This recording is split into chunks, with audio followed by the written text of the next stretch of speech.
Siap. Kelompok 1. Bung, bung, bung, bung. Ready, go, go. Hey yo, Kelompok 1, ready to be one. Forget it all. Hey yo, kelompok 1, ready to be one. together till end. Moto kita Dari kita, oleh kita, untuk kita. Nah, perkenalkan nama saya Mojani Kanal Syait sebagai moderator dan rekan saya Jadi Kojo Motistorus. Greta Masirai. Dan saya Rahman Ingrofik, jadi story Sialagan. Nah, kami akan menyampaikan pengertian suara demokrasi yang akan disampaikan oleh rekan saya Yeriko Timothy Sitorus. Nah, di sini sebelum saya menjelaskan tentang suara demokrasi lebih dalam, saya akan menjelaskan tentang pengertian demokrasi menurut salah satu ahli, yaitu Abraham Lincoln. Nah, di sini dikatakan pengertian demokrasi adalah hal yang didasari oleh sebuah rakyat dan pemerintahan, dan demokrasi adalah pemerintahan yang berasal dari rakyat, oleh rakyat, dan untuk rakyat. Terima kasih.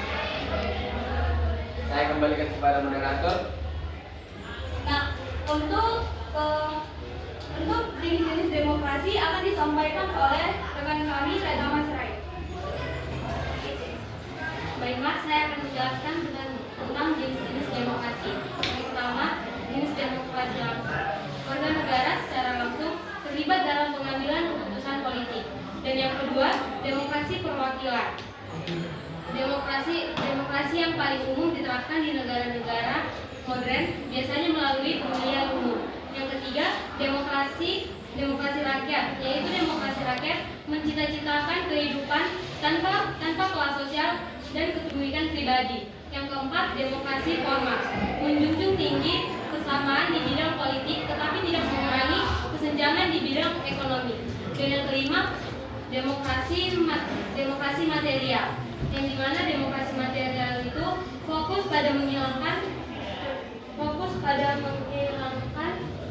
perbedaan di bidang ekonomi tetapi tidak memperhatikan persamaan di bidang politik. Yang keenam, demokrasi gabungan.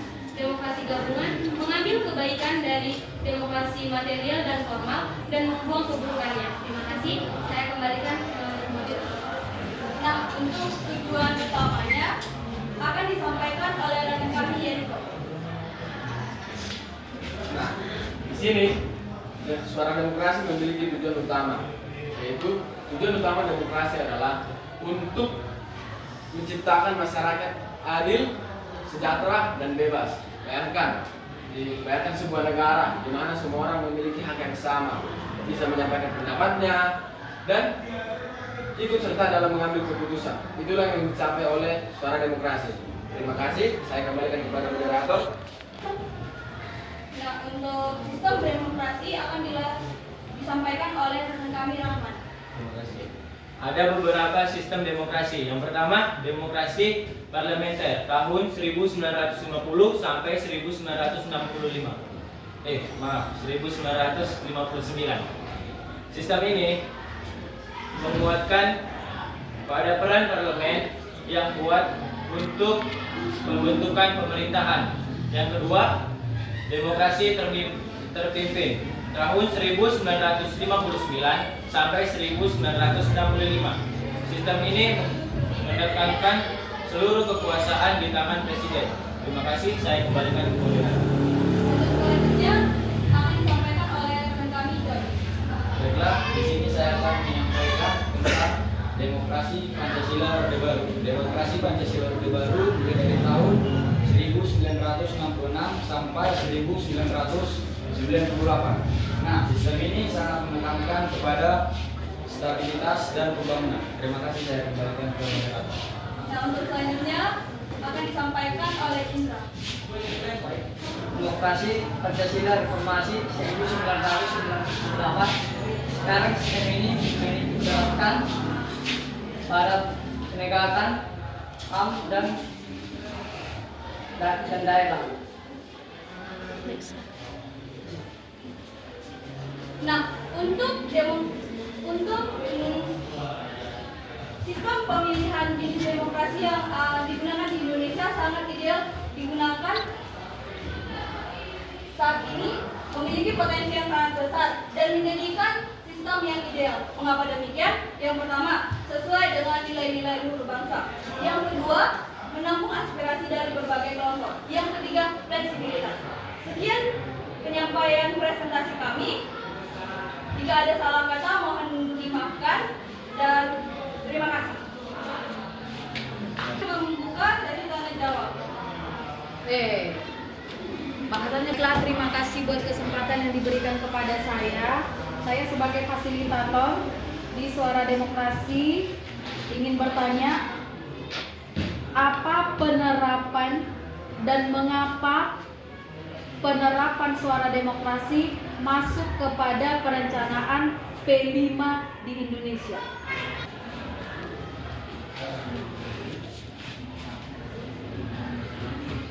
Stop deh.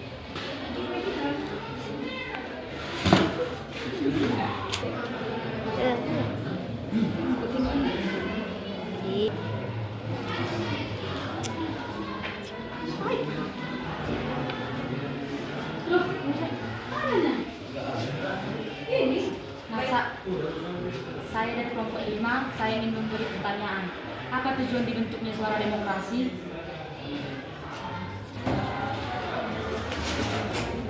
Baiklah, kami akan menjawab pertanyaan dari Dr. Nik selaku fasilitator Suara Demokrasi yang akan disampaikan oleh Jericho. Baiklah, saya Jericho Sigurus. Di sini saya akan menjawab pertanyaan dari Dr. Nik, yaitu fasilitator dari P5 Suara Demokrasi. Nah, mengapa Suara Demokrasi diterapkan dalam P5? Karena untuk mengajak siswa lebih dalam agar mengenal lebih dalam apa itu suara demokrasi. Nah, suara demokrasi juga bisa mengembangkan karakter siswa, mengajak siswa untuk memperkuat rasa tanggung jawab dan menimbulkan rasa berpartisipasi dalam masyarakat. Terima kasih. Semoga jawaban dari kelompok kami membuat betul puas. Saya kembalikan lagi ke moderator. Apakah Dr. Nik puas dengan jawaban kami? Enggak puas.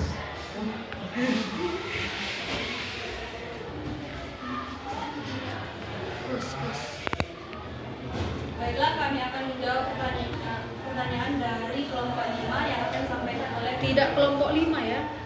Karena nilai Baiklah, kami akan menjawab pertanyaan dari saudari Kristiani yang akan dijawab oleh rekan kami Joy.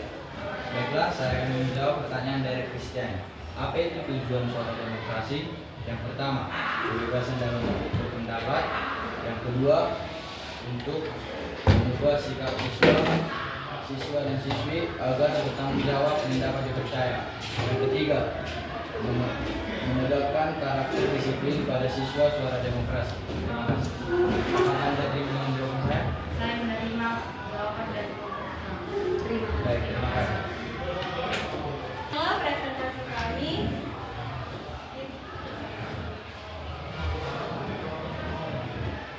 kami tutup. Terima kasih.